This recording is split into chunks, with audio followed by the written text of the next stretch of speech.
Okay. I think I'm going. Okay. I apologize if you saw me trying to start a video. It was not working very well. So I will give it a minute here, see if anybody hops on. If you are watching this as a replay, just leave a comment and say replay. Or if you're watching it live, you can give a little emoji and say hello. Um, so I will just get started here.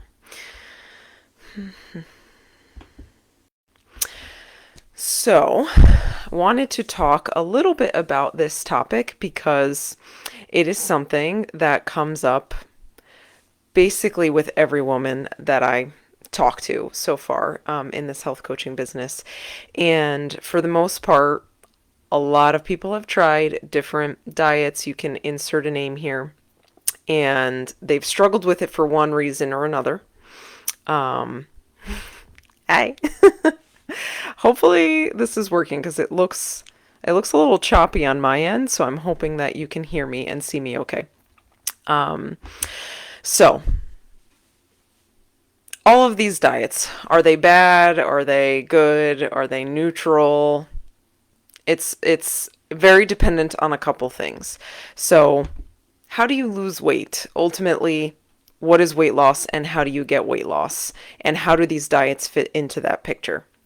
So, for any diet or anything that you're choosing to do for weight loss, ultimately, you need to understand what's happening physiologically. You have to be in a calorie deficit. What does that mean? You have to be, I'm really hoping you see this. You have to be in a calorie deficit. So you have to be intaking less calories than you are expending. It's really what it boils down to. No matter what diet you do, you aren't going to lose weight if you are not in a calorie deficit. Unfortunately, that is just reality.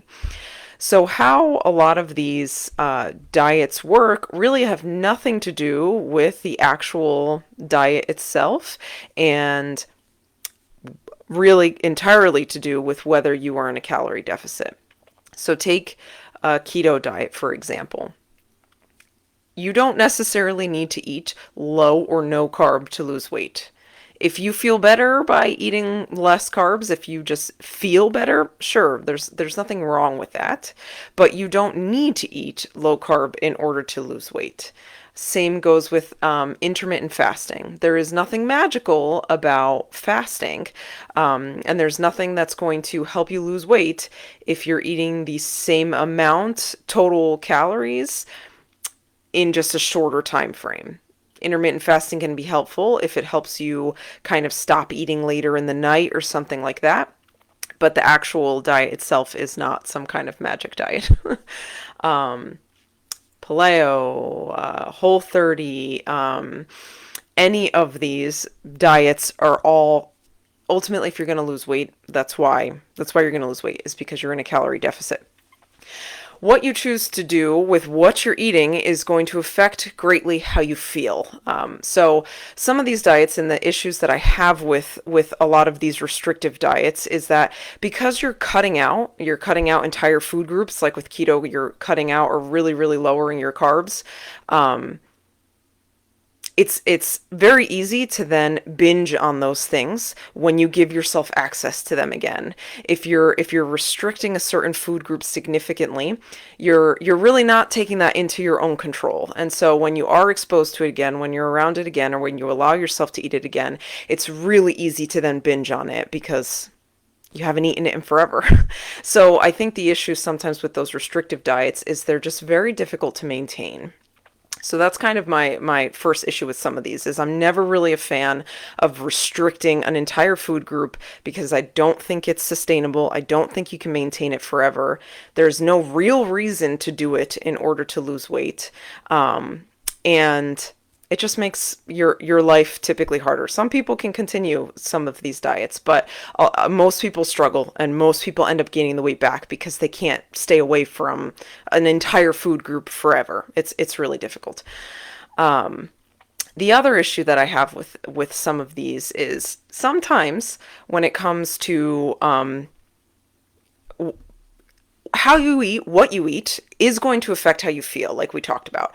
So there is an importance in learning a health promoting diet. You can still lose weight if you're eating a diet of Twinkies all the time. Are you going to feel good? Are you not going to be hungry all the time? Absolutely not. You're probably going to feel like garbage.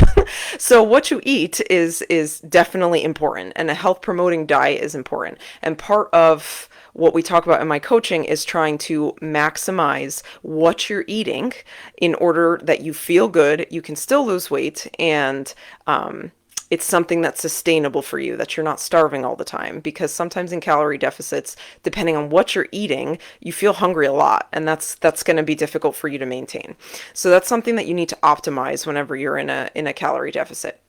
The other thing too with these diets, is, especially some of the ones that are very, very restrictive, is you're not really learning a whole lot from them. So if part of your struggle is that you have some tendencies or some behaviors around your eating that are difficult for you, and you're not really addressing those behaviors, then there's not really a diet that's going to help you lose and maintain the weight off. Like if you don't have a lot of stress management skills, or you aren't able to really work with or master your schedule or master your planning, those things are still going to come back and become a problem, really, no matter what diet you pick. So you have to look at all of these things, because it has to be something that you can maintain. If you're starting to do one of these diets and you're a month in and you're like, this is really hard, I can't wait till this is over, I really want to be done with this, you're not going to be able to do it. You're not going to be able to stick with it. So that's a problem.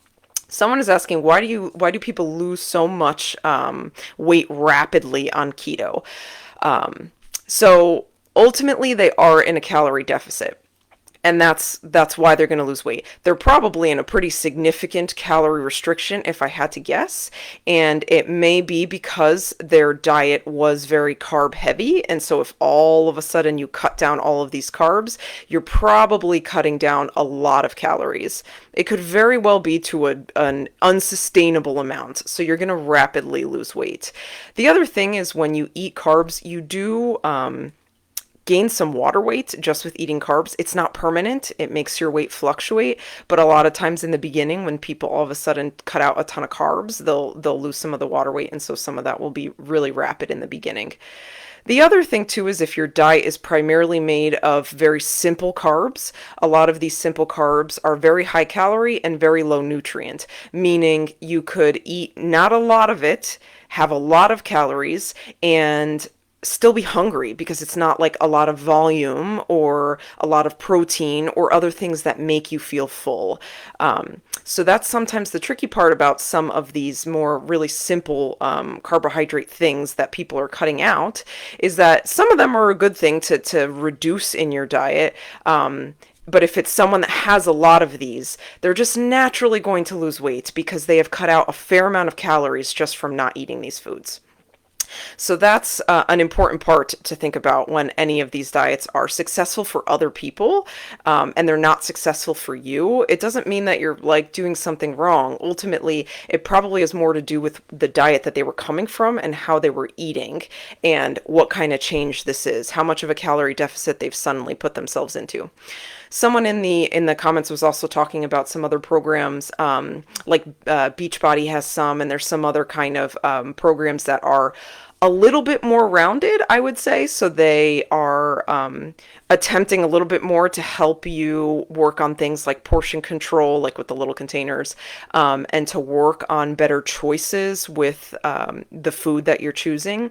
But again, a lot of these programs, because their goal is for you to stick with the program and buy their stuff, they can also be more restricting than they need to be, in order for them to like guarantee that you're going to lose weight. And that can be really difficult to stick with. If you're trying to eat a very low calorie diet for kind of rapid weight loss, it's going to be very difficult for you to stick with it in the long run. It's going to feel very unsustainable. And my other issue with it is it can again be kind of again restrictive, in the sense that they're like, okay, you can only eat, this little container of fats or this little container of carbs. And some people, you're going to eat differently different days, and there's not like a set rule on that. There's no nutritional reason to be very, very specific like that with it. You have to, again, you're looking at your overall nutrition intake throughout the day. And again, if you're feeling guilty about something because it's not necessarily on your plan, we're getting into the same mindset of this food is bad and this food is good and therefore I can't eat this. And it's starting to associate a lot with food. And again, that's always kind of like a bad path to start going down. So, to sort of summarize my feelings on a lot of these diets and what we've talked about. Number one, there's really not any real reason to restrict entire food groups unless medically necessary. So there's no gain that you're going to get from cutting out carbs entirely, or like a Whole30, has it really, really, really down to like a few things that you can eat. Basically, there's really nothing that's going to get you a ton of benefit like that when you cut out an entire food group, and you're not guaranteed to lose weight just by doing that. It all comes down to whether or not you're in a calorie deficit. So that's number one. I don't love that because it's kind of deceptive. You're not guaranteed to lose weight, and that's not the only way that you can lose weight. Number two, it's not something that most people can sustain or maintain. You're not making lifestyle changes. You're not helping yourself to a more health promoting diet if you're just cutting things out and you're not really focusing on the behaviors and some of the other issues that may be leading into you making, poor food choices. And the other thing I haven't touched on too is when, we're all moms and we have kids. And so it's really difficult to try and cut out some of these things when you have children. And there's really, again, no reason for you to feel like you can't, have some mac and cheese. That cutting something out entirely is not really what we want to be showing our kids. We want to really be able to help them to understand that there's really, really good benefits to making good, healthy choices, but making certain foods, demonizing certain foods is, I don't think any of us really want to do it that way. So I think that's part of the problem with some of these as well, especially coming from it from a mom standpoint. So what I do a lot in my coaching that I think is probably one of the more important parts of my coaching is really helping women to kind of maximize what they're eating and how they feel when they're in a calorie deficit in order to lose weight, and to truly understand what's going to be the best benefit in a balanced, healthy diet. It does not mean you have to cut something out. It does not mean that you never can eat certain things. It is about understanding the balance of what's truly going to lead you towards better health, not only for yourself, for your family, but there's multiple things involved in that. And it's usually never as simple as like, all right, I'm just going to cut out this whole food group and move on. It's typically more complicated than that. And so for the women that I work with, we work through a lot of those things. You peel back the layers of the onion, figuring out where are the difficult parts that people are getting stuck on, and how do we make that more manageable for everyday life, so that slowly, step by step, over time, you can make changes that actually work for your life, that you can sustain and maintain over time. Slowly, little by little, not one massive overnight lifestyle change that feels completely overwhelming and unmanageable. It has to be something that is realistic for you. So hopefully that answers some questions and gives you something to think about when you think about all of these different diets and the kind of choices that you're going to make in order to lose weight. I'm not trying to scare people away from trying different things, but most of these diets don't have a lot of real data behind them as far as weight loss. And I don't know a lot of people that have been able to maintain most of these diets in the long run and maintain the weight loss. And I think there's a reason for that. So anyway, leave some comments below. Reach out to me if you guys are interested more in learning what I do in the one-on-one coaching. We can have a free call and talk about it. Otherwise, leave your questions and comments below. If you're watching this as a replay, you can let me know as a replay, and I'll keep interacting with you guys. And if there's anything more that comes up that's worth bringing up, we'll talk about it more in the group. So thank you guys for watching.